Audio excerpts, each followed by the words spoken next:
کیا جہاں میں ہے غم خار، کون آلے نبی کا پیرو ہے، کس کی نسلیں ہیں دین میں غدار، اب نہیں جان کی کوئی پرواہ، منتظر آپ کی سپاہ۔ لبیک یا مہدی، لبیک یا مہدی، لبیک یا مہدی۔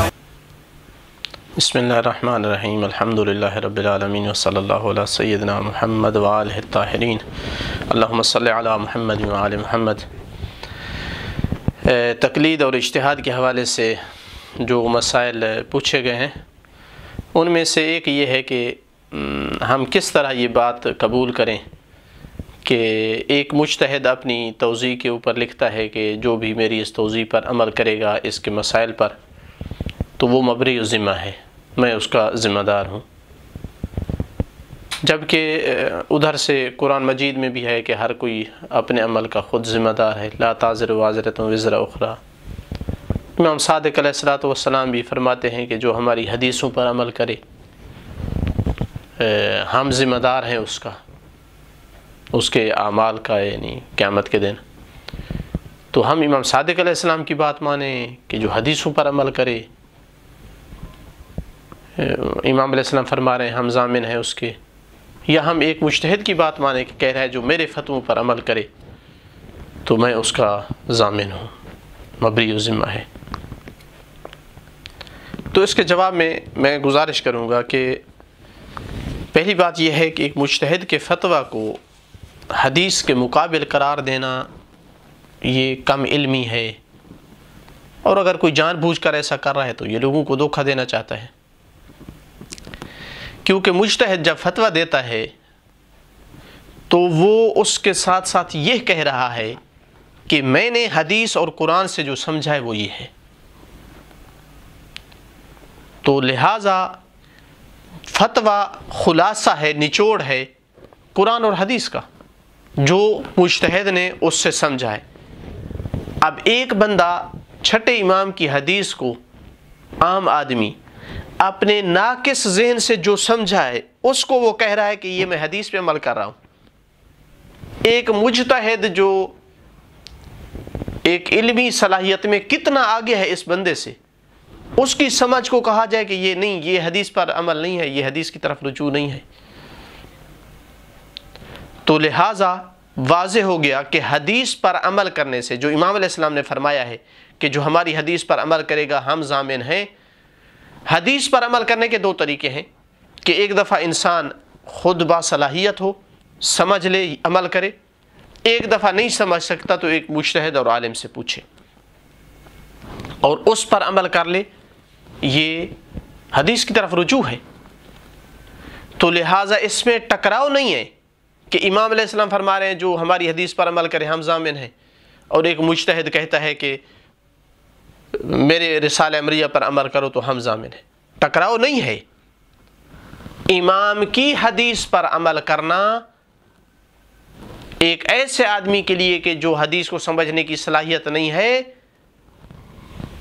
اس کا طریقہ یہی ہے عمل کرنے کا کہ مجتہد کے فتوے پر عمل کرے،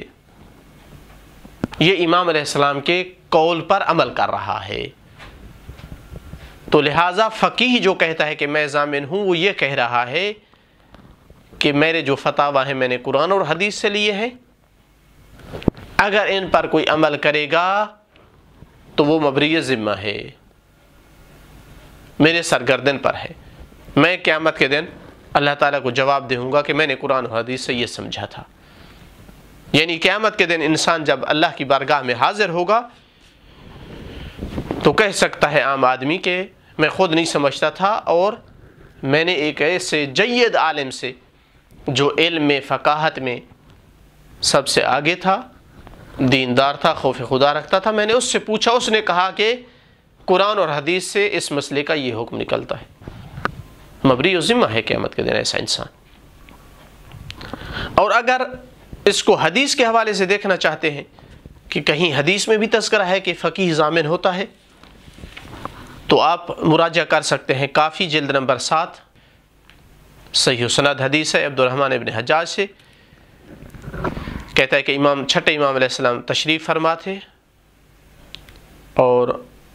ربیعۃ الرأی، یہ اپنے آپ کو فقیہ سمجھتا تھا، یہ بھی موجود تھا۔ ایک اعرابی آیا بدو، اس نے ربیعہ سے ایک مسئلہ پوچھا، اس نے جواب دیا ربیعہ نے، تو اعرابی اس سے کہتا ہے کہ اہوا فی عنقک، کیا یہ تیری گردن پہ ہوگی اس کی مسئولیت، میں عمل کروں فتویٰ پوچھنے کے بعد؟ تو ربیعہ خاموش ہو گیا۔ اس نے پھر دوبارہ دہرایا کہ یہ جو آپ نے جواب دیا ہے یہ تیری گردن پہ ہوگا؟ ربیعہ پھر خاموش ہے۔ تیسری دفعہ بھی پوچھا تو ربیعہ خاموش ہے۔ اب امام علیہ السلام بولے تو فرمایا ہوا فی عنقہ، اس بدو سے کہتے ہیں کہ یہ فتویٰ، یہ مسئلہ اس کی گردن میں ہے، یہ ضامن ہے۔ اولم یقل وکل مفت ضامن، اولم یقل، کیا نہیں کہا جاتا یہ بات کہ ہر مفتی ضامن ہوتا ہے؟ یعنی امام علیہ السلام اس بات کی تصدیق کر رہے ہیں کہ ہر فتویٰ دینے والا اپنے فتوے کا ضامن ہے، قیامت کے دن وہ اس کا بوجھ اٹھائے گا۔ اگر اس آدمی نے اس پر اعتماد کیا ہے، اس کو عالم سمجھا ہے، اس کے علم پر اس کو یقین تھا اور مسئلہ لیا ہے، تو وہ مبری ذمہ ہے۔ امام نے اس عربی کی اس بات کی تصدیق کی کہ جو فقیہ ہے وہ سوال جواب اس سے ہوگا، ضامن ہے۔ اسی طرح کافی میں جلد نمبر 4 صفحہ نمبر 361 پر اسحاق ابن عمار راوی ہیں اس روایت کے کہ میں نے امام علیہ السلام سے پوچھا ایک ایسے آدمی کے بارے میں کہ جو محرم تھا اور ناخن کاٹنا بھول گیا، تو امام علیہ السلام نے فرمایا کہ ان کو ترک کر دے، یعنی جب اس کو یاد آیا ہے مثلا چھوڑ دے۔ وہ کہتا ہے کہ میں نے کہا ان رجلا افتاہ ان یکلمها ویعید احرامہ، کہ ایک بندے نے فتویٰ دیا ہے اسے، یعنی ایک عالم نے، ہر آدمی فتویٰ نہیں دیتا، ایک عالم نے اس کو فتویٰ دیا ہے کہ جائز ہے ناخن کاٹ لو اور احرام کا اعادہ کرنا، اور اس آدمی نے ایسے ہی کیا ہے۔ تو امام نے فرمایا علیہ دمن، علماء کہتے ہیں علیہ دمن یعنی فقیہ پر دم ہے، جس نے فتویٰ دیا ہے اس پر دم ہے، دم شات یعنی وہ ضامن ہے۔ تو اس روایت سے بھی ثابت ہوا کہ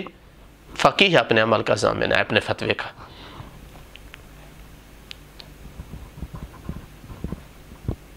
دوسری بات یہاں یہ میں پوچھنا چاہوں گا کہ جو کہتے ہیں کہ فقیہ کیسے ضامن بن سکتا ہے، جب ائمہ علیہم السلام بعض لوگوں کو یونس ابن عبد الرحمن کا حوالہ دے رہے تھے، بعض کو مثلا کسی اور فقیہ کا کہ اس سے معالم دین لو، اس سے احکام دین لو، اب وہ بندہ گیا اور یونس سے مسائل لیے، ان پر عمل کیا، تو کیا مبری ذمہ ہو گیا یا نہیں؟ قطعاً وہ مبری ذمہ ہے، اس کو عقاب نہیں ہو سکتا، چونکہ خود ائمہ نے رہنمائی فرمائی ہے کہ فقہاء سے دین کے احکام لو، اور ایک بندہ احکام لیتا ہے وہ مبری ذمہ ہے، چونکہ آخر کار گویا وہ امام کے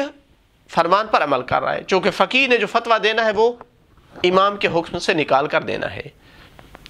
تو خلاصہ کلام یہ ہوا کہ ان میں آپس میں کوئی ٹکراؤ نہیں ہے۔ امام کا یہ کہنا کہ حدیثوں پر عمل کرو میں ضامن ہوں،